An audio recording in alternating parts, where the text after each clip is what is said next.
So my own 35, this plate was leaking. This one isn't, thankfully, but there is a nut missing off it. And when I tried to fit on the proper nut, the threads are a little bit gunked up with paint. So I know that is, if I'm not mistaken, a 5/16 UNF, so Imperial Fine Thread. So what I'm going to do is I'm going to just give that a little clean up there, so I can get my tripod to play ball here. Now, so this holds the hydraulic pump. It's in place, and it's fairly important that it's good and steady. Now, this handle for the die isn't going to actually work. That's because the stud on the other side is in the way. So I'll take out the die. I should be able to do this by hand, I'd say. The threads don't look that bad, but I don't want to risk crossing threads by pushing on a nut. So if I have to, I'll get underneath and give it a twist, and it should just clean up the threads a bit. So that's the way it is there. Just a matter of getting it started, and it'll cut its own threads. It's definitely probably a reason why there's no nut on this. It feels a bit wide at the end. So I'll get underneath and give that a clean up. A bit of gentle persuasion. It's cutting now. Definitely was like something that got a tap of a hammer or something, and just widen on the end, and then of course it was hard then to get your nut on, but it's after screwing right in there now. So when I screw this out, it should be ready for a nice original UNF nut. As you've probably seen in a lot of the other videos, I keep a selection of Massey Ferguson nuts and bolts, and I should have, these are all original spring washers, so it's always nice to put your hand on the right nut and bolt, the right thread. And now, as easy as that, considering it wouldn't go on at all. It's a 1/2 inch nut.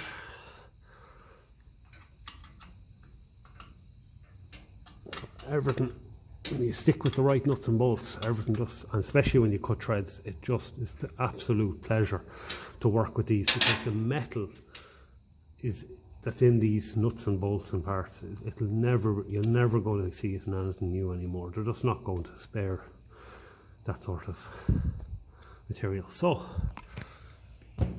small little job, but it's a little bit more complete now, and that's going to lower the chance of that starting to develop a leak like it did on my own one. So I'm just putting in order for parts. This is an original PTO cap that I have on my gold belly, so I want to make sure that the threads are okay in that PTO housing. So if this screws in, I'll be able to order a new one.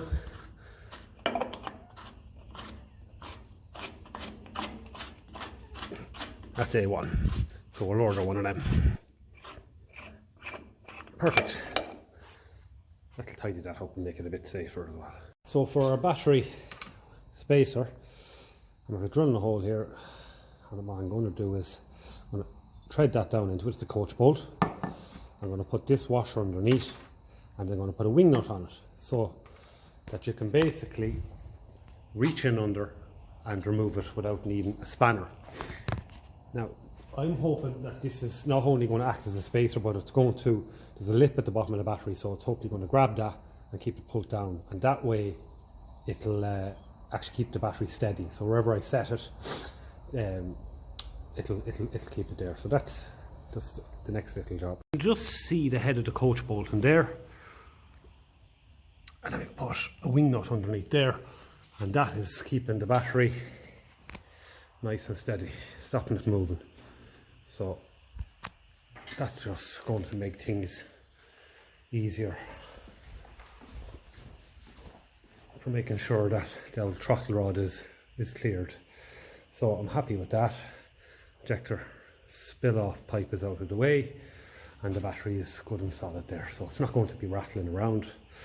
I was looking to fit a sleeve on that, but it's already soldered, so I'm going to leave good enough alone. I made sure with the bonnet down that the battery lead is clearing, so I can put my hand in there. I can feel that it's not touching the bonnet. If it was hitting the bonnet here, and I would have cut them a little bit shorter, but no, it does seem to be clearing it. So that's good enough. So that's that job done. I'm happy with that. I always prefer to keep the batteries steady in these, because if your positive lead hits the bonnet, it could short it out. So that is okay. I'm happy with that job. This is the sleeve I was going to fit in there, but as I said, because at the end is soldered, all I had to do was give them a good nip up. And as I said, if they were too tall, too high, all I had to do was put them in the vise and cut them shorter. But it does seem to be clearing the bonnet. So there's a leak on the PTO, so I have a new shaft seal and O-ring on order. So I've taken off the 3 bulbs, so there shouldn't be any oil leaking when you take this off. There will be oil leaking when I take out this. There's an O-ring on this, and that's how it seals. So looking in here, it looks like the O-ring is actually leaking, but I'm going to replace everything, the seal and the O-ring, so that once it's done, it's done. And I've also ordered a cap that goes on over there, that screws in there. I've tested it with my own cap. I'll go and get that now and show you. This is the original cap that I had on my Gold Belly 35. So I just made sure earlier that it actually screws in, because if it didn't screw in or if the threads are very bad, I would have ordered a new housing. They're not expensive anyway.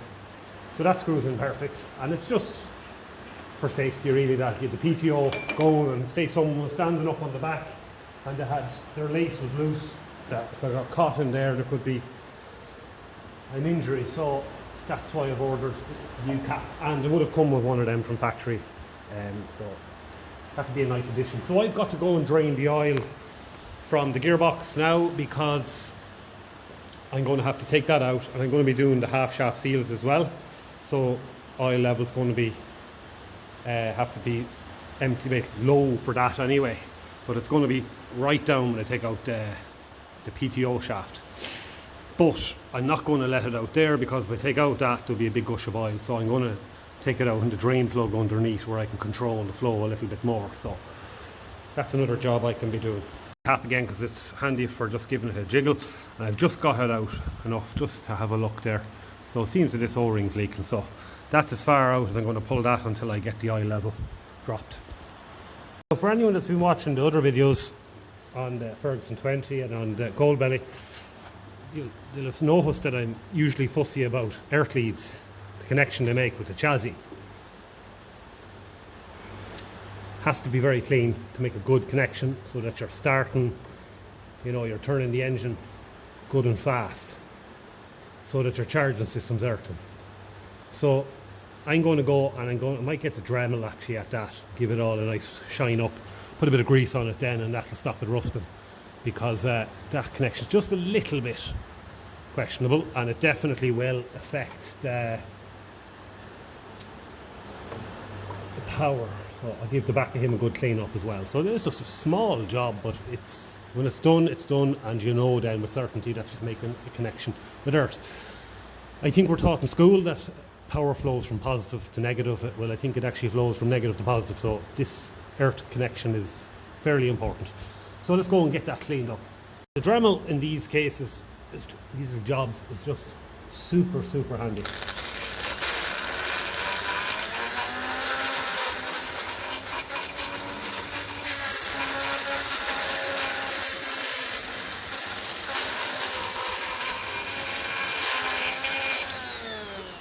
So we'll get a smaller head, because that's a bit wide, but you get the idea. It'll clean everything back to metal.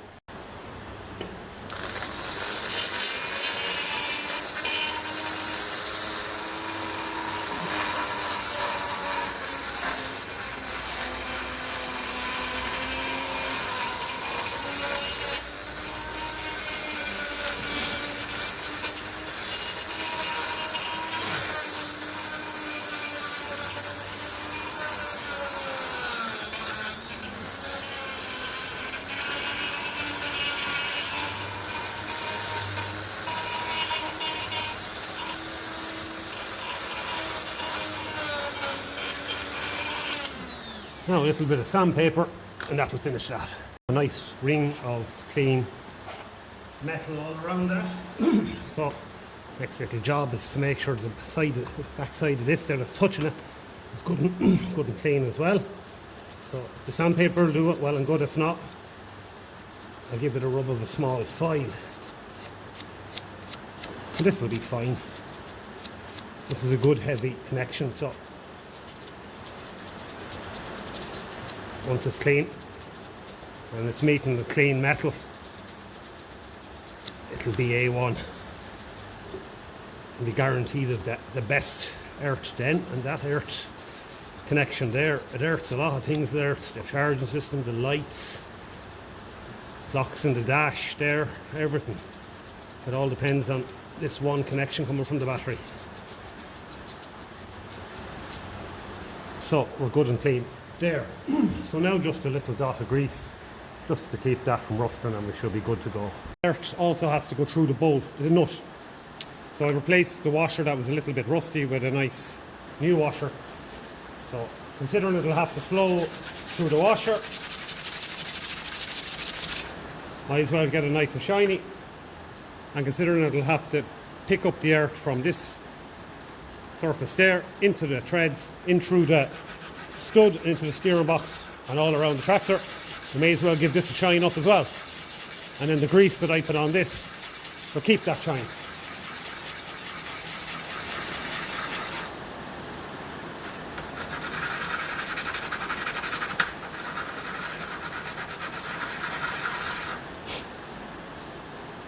So now, it's these little jobs that just take minutes to do, but they're the best way of making sure you're getting a good earth on your engine. So I'll put a bit of grease on down there already. I left a bit there to use on there. So I'll line up the cable.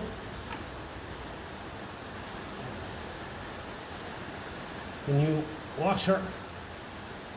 Make sure the cable's not in the way of anything. And we can drive that home knowing that it's going to be doing exactly what it's meant to do. This is a good strong stud. I always prefer to bolt on an earth to a chassis if possible. Now, so that is our earth sorted. It's not on the way to pull to stop. So next job, I'm going to start slowly loosening parts anyway. So these track rod ends are going to have to go. So I've put in a little bracket behind the nut and a bit of rag then to stop that damaging the gearbox casing. And as I loosen the nut, it'll push the track rod end out. And I get a plastic hammer then and give him a tap, and all going well, it'll come off. This is a cone shape kind of a bolt going through it, so it does get kind of stuck. So I'm going to loosen that off. It's a 19mm, so that tells me it's aftermarket. The original ones were all Imperial. So loosen them off. I've new ones ordered. It's getting tight there. And I start getting loose again, so maybe it's pushing itself out. If it is, this is the first time it's ever happened. So they normally have to give the steering arms a little bit of a tap there just to get them break that kind of a cone, you know, to get that cone that's stuck in there moving. Or it could just be the steering arms coming out because of the free play in the steering box that I'll be adjusting later on. Regardless, we'll keep loosening here a bit more, and I'll give them a tap then when the time is right. So yeah, it's definitely not after loosening itself, so that doesn't surprise me at all. Now, I'm right-handed, and the wheel and the mudguard's in my way, so it's a bit awkward to get in it.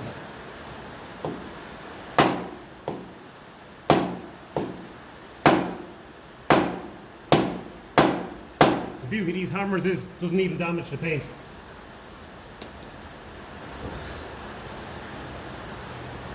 Okay, so I'll just get the torch and show what's going on in there.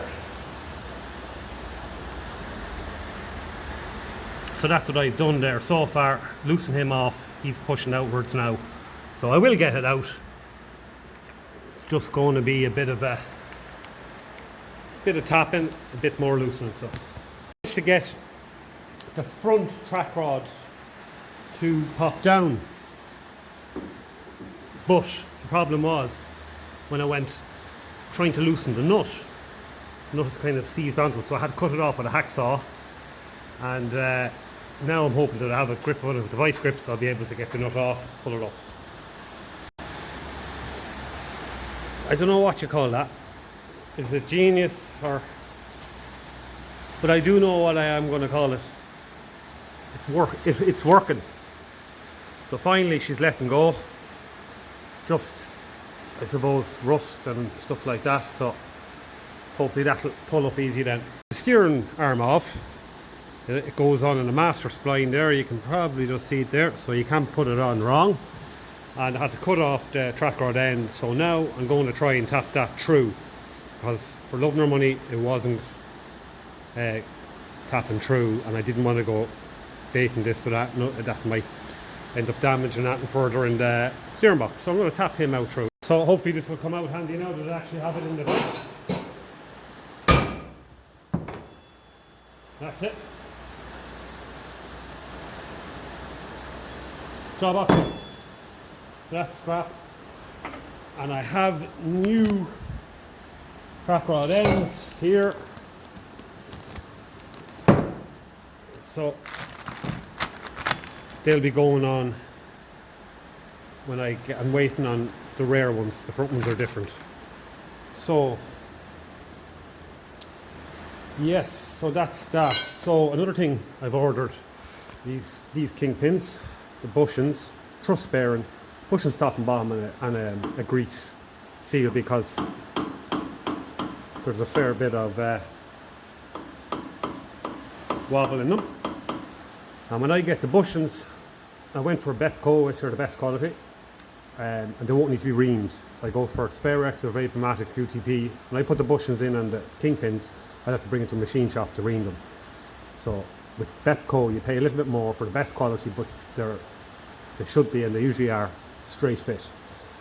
There's a truss bearing under there as well, so we'll see what condition that's in when it comes out.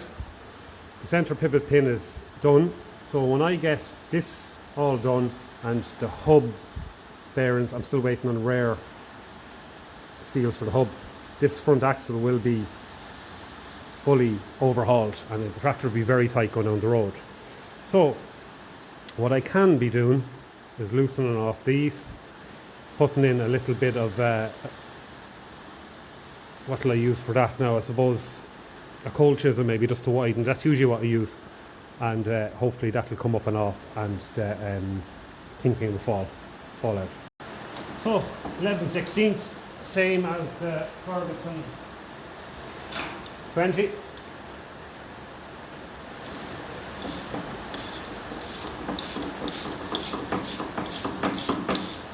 This is well worn, but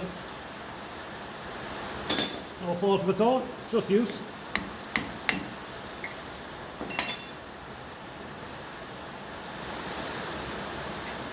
So that's that part there. Probably never been off their life, I'd hazard a guess.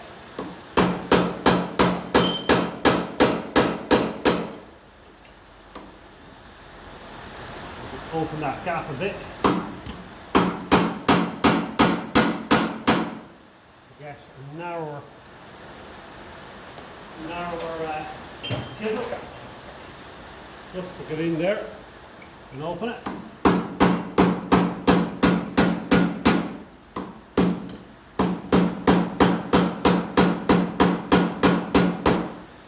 so far and it bounces out. But you point that away from you so it hits the lad beside you, because when that thing can fly, it's under tension. So I'm going to point it somewhere else.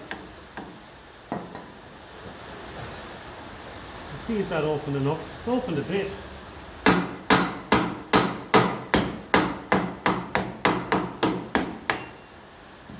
Okay, so it's on a woodruff key there. So that's the next job there, to get him out. Where am I? Yeah, that woodruff key there in the back has to be tapped out. So